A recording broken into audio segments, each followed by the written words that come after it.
Thank you for joining The Bridge Shift today, an avenue to tell inspiring stories and understand those who tell them. It is our medium for live conversations with inspirational changemakers. Hi, I'm Mary Cruz, your host today for The Bridge Shift. Today, our guest speaker is Saeed Nassouri. Saeed, by profession, was a systems engineer. He has been a passionate storyteller since 1975, communicating through visual means using something we all have explored, the camera. Saeed is seasoned both in analog and digital photography. He is a Leica Ambassador and was awarded the prestigious AFIAP title, Fédération Internationale de l'Art Photographique, in 1996. He has worked alongside renowned photographers such as Steve McCurry, Brian Peterson, and Joe McNally during their visit to the UAE.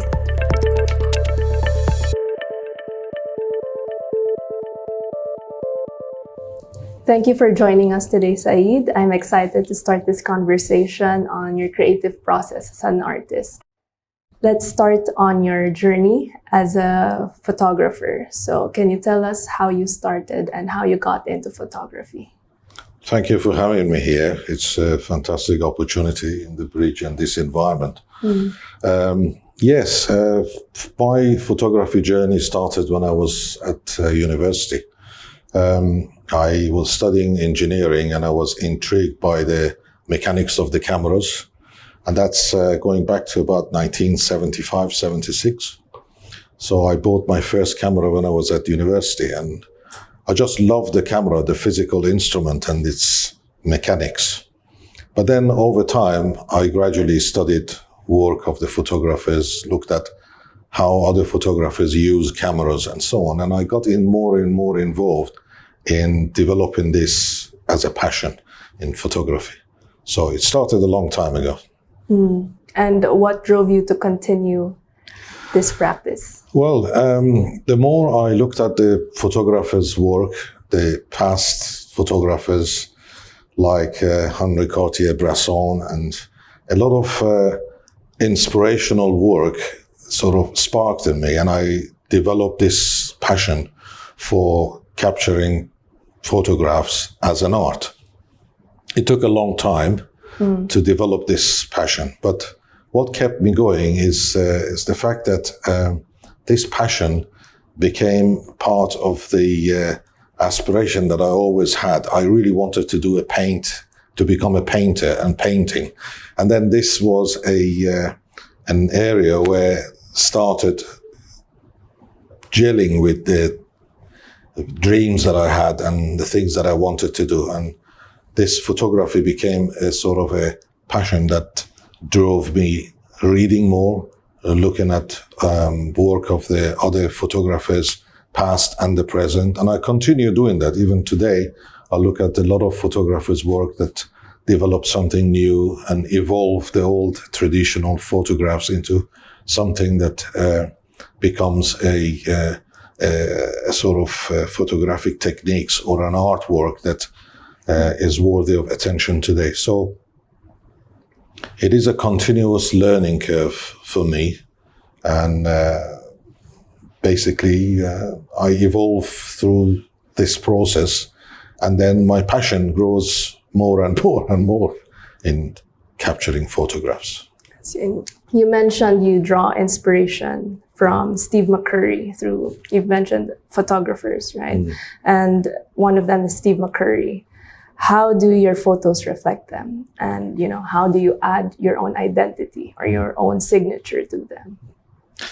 When I studied Steve McCurry's work, I was captured by the way that he juxtapositioned different elements in the photograph. And I was very much intrigued by the way he worked. I read his life story and the way that he moved out of US with basically nothing in his pocket. He went to Afghanistan and places of where they were troubled and the war was going on. And he was basically a photojournalist, but he evolved to become a renowned photographer in taking pictures of and portrait of people. So I was drawn in the way and the technique that he was using in making his pictures so captivating and colorful. So that was my initial attraction to his work. Then I had an opportunity to work with him when he visited Abu Dhabi a long time ago.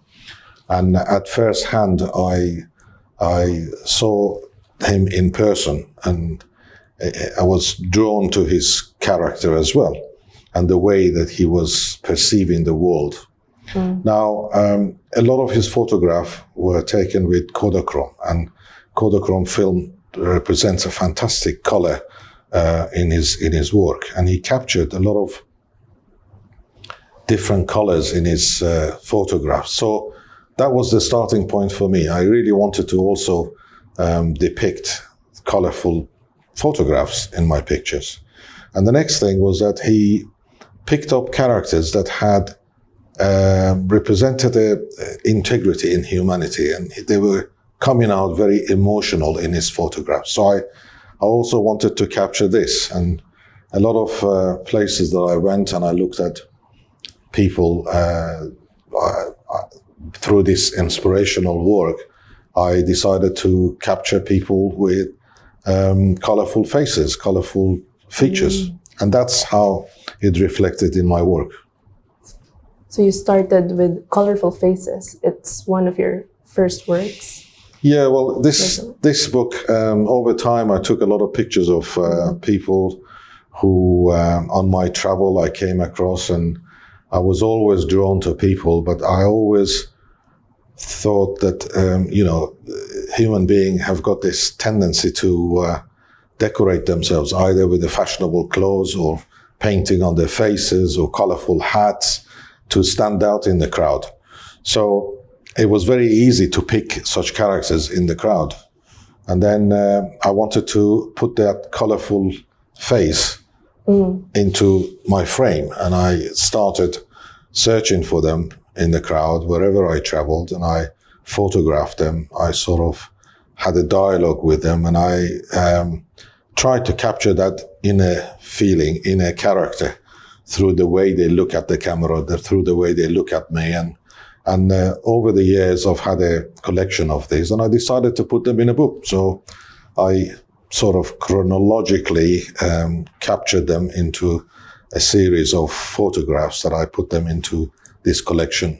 And that's where the book started. The idea of the book came from there. And if you would choose a photograph in colorful faces, which photograph do you think is like an amalgamation of like Steve McCurry and Saeed? Well, I think the picture that is on the cover of the book is a guru that sadhu rather that I came across in Kathmandu, and he was on the street searching for help from the tourists and so on, and part of his decorative items were part of his own character, but the other part was artificially placed to attract particularly tourists. And when I captured his photograph on a series of pictures, the first few, it was someone who was relying on tourists to look at him. But then as the time passed, I realized that he had some very softer character, and that came out in this particular picture. So that stands out in my mind, and that's why I put it on the front page of my book. Beautiful. And moving on to another one of your photo books, Doors to the Past. I've read some of the captions, and it's interesting to see how doors are previews to who's inside them, who's inside the doors. And which door resonates to you the most, and why? Well, it's funny that the book is a recent work, but the actual content is a collection of photographs I took in and around UAE, Al Ain, Abu Dhabi, Ras Al Khaimah, and places like that, between the year 1981 to the year 2000. And they were all captured on film. I used to go out and basically take pictures, but the doors were the most obvious one in the streets, where nobody were walking in the streets in the heat and in the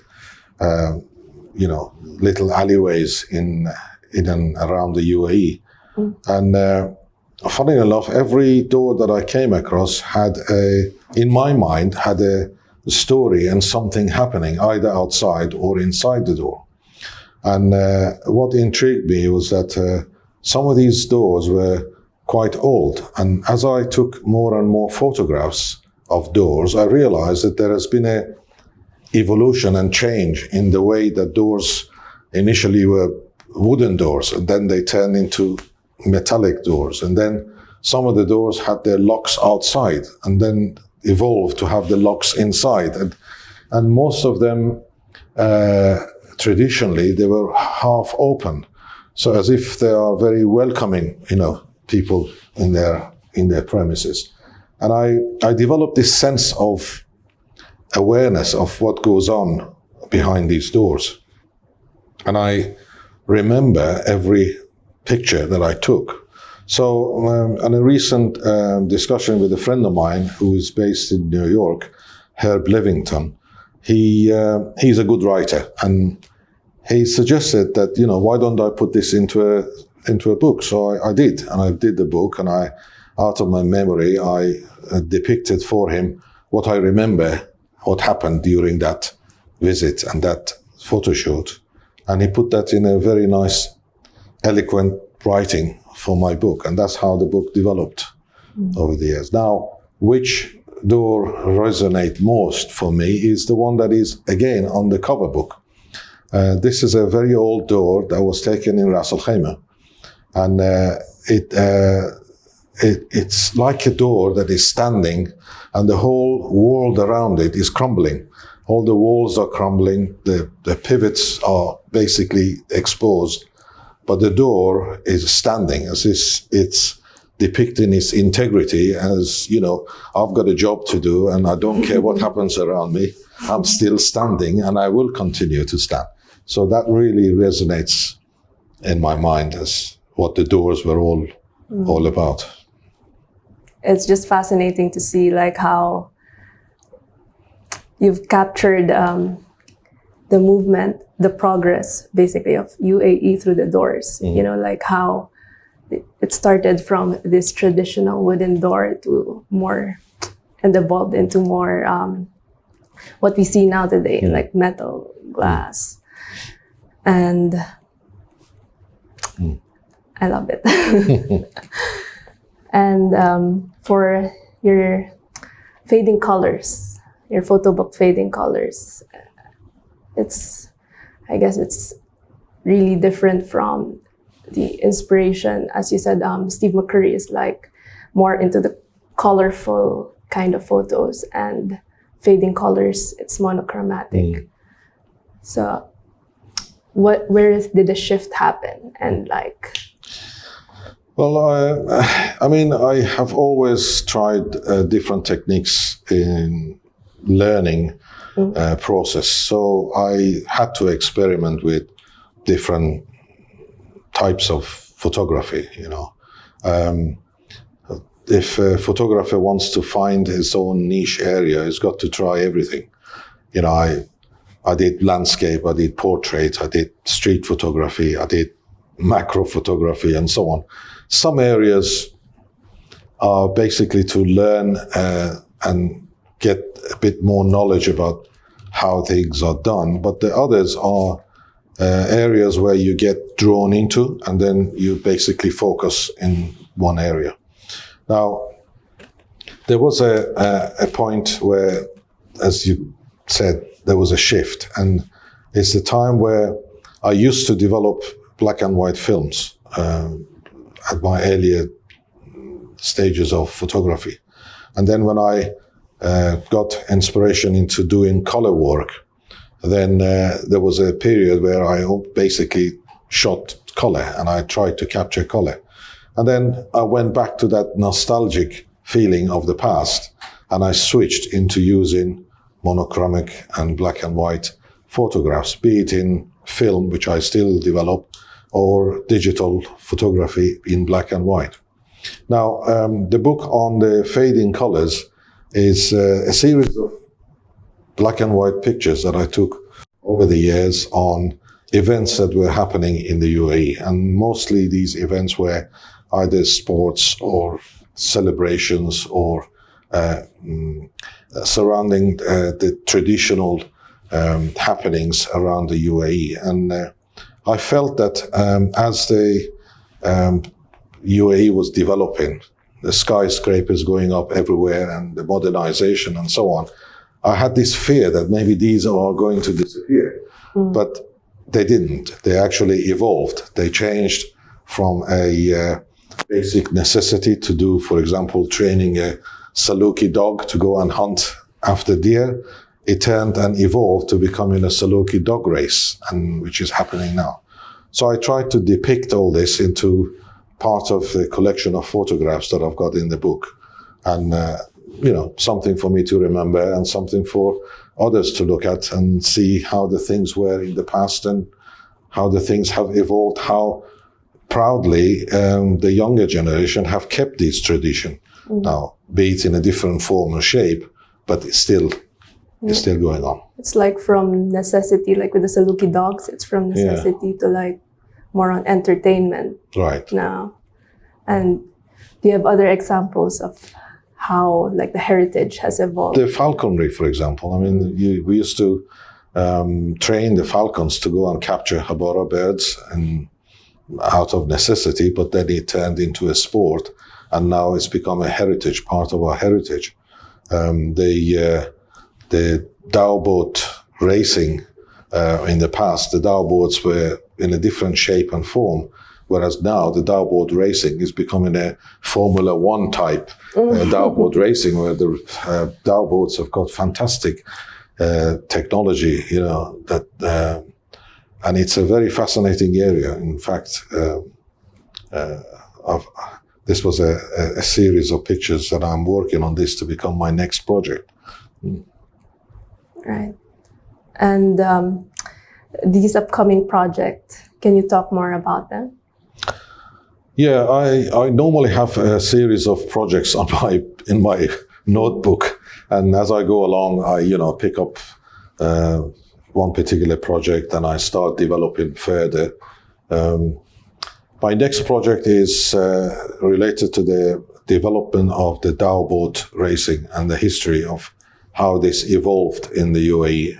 We used to build these dhow boats, and then they were built for a purpose, but then it turned into racing, and now it's becoming a highly technology-infused sort of racing. And I wanted to capture this history and this evolution into a series of photographs. There are techniques that I experimented in the past, and these were intentional camera movement technique and ICM. And I started taking photographs of iconic places in and around UAE in this technique. And a series of black and white ICM photographs became a subject of a exhibition, a solo exhibition that is going to happen next week in Dubai, in a place called Analog Room. So, projects are ongoing. I have the list of projects in the back of my mind when I go out taking pictures. Either I go specifically for one particular project, or I go with a free mind and I know that I've got few projects, so I start contributing photographs towards these projects. And I'm sure you've taken like a lot of photos for these projects, and to understand like your creative process on decision making, and how do you choose the photos that will make it in the photo book? That's a good question. It is, I think, a photographer, when he looks back at his photographs at different times, has a different feeling about them.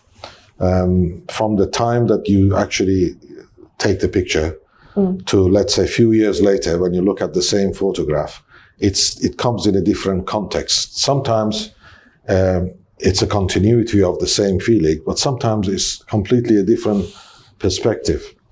So how do I put the pictures together? My collection is, the starting point for the collections come in a different form. For example, the book on the doors, over the years I've collected these pictures, but I never put them together in a content of a book. I took them because I like to take those photographs. So a few years later, quite a few number of years later, I then put them together as a series of pictures that made a content of a book. And another example is that I go out specifically, take photographs for a specific project. When I bought my first Leica monochrome camera, which is taking basically black and white pictures, I decided to take a series of photographs that shows what you can do with this picture. And then that became a content of a small booklet. And luckily, Leica Dubai store picked that and printed it, and they promoted it as part of their sales promotion to anyone who was interested in buying the camera. In addition to that, they made an exhibition of the selective number of photographs in their store. So things have got different entry point in developing these booklets and these collections. I curate the booklet and the content myself, but then I bounce this to few of my friends of different perspective, whether photographers or non-photographers or artists, and they give me some feedback which helps in developing the book to the shape that it's worthy of printing. Now, sometimes it takes a long time to develop that. You know, you put them together, you revisit, and you find that this is not going together. Then you change the order, and then you bring in new pictures, and it's a process that takes time to develop. So do you start with with a theme, or do you start with looking at all the photographs and like choosing? So do you start small, or do you start with a big? Both. In some cases, I start looking at the theme. I said, here I want to take a pictures collection and develop a book pertaining to basically this. So I go after collecting photographs that I've taken in the past, and then if there are any gaps, I'll go and take pictures and fill the gaps and evolve this way. And another area is that I look at the pictures, I came across some photograph and I say, wow, I've taken many pictures that makes a content, and then I start developing the book by whatever I've had. And so there are different aspects, different entry point for this. And how do you think photographers see the world differently than those who don't practice photography?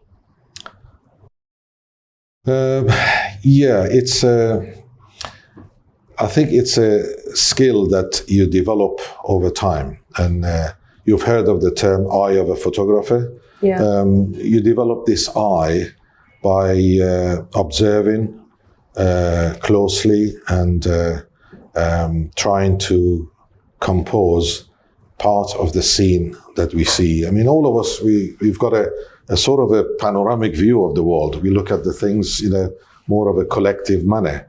But a photographer has got to first compose his picture in a frame, the frame of the thing. So he's got to be selective in where he's concentrating his attention to compose the picture.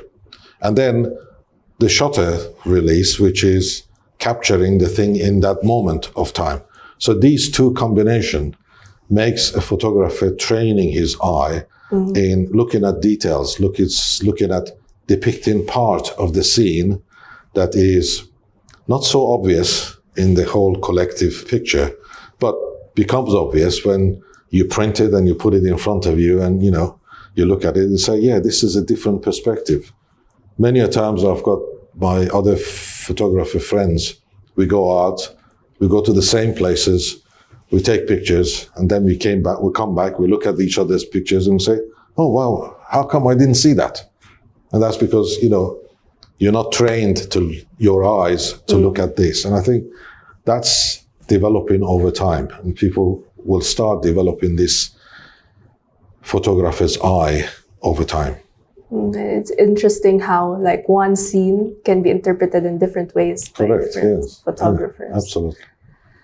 And my final question to you, Saeed, what is your advice for people who want to practice photography but haven't taken their first steps?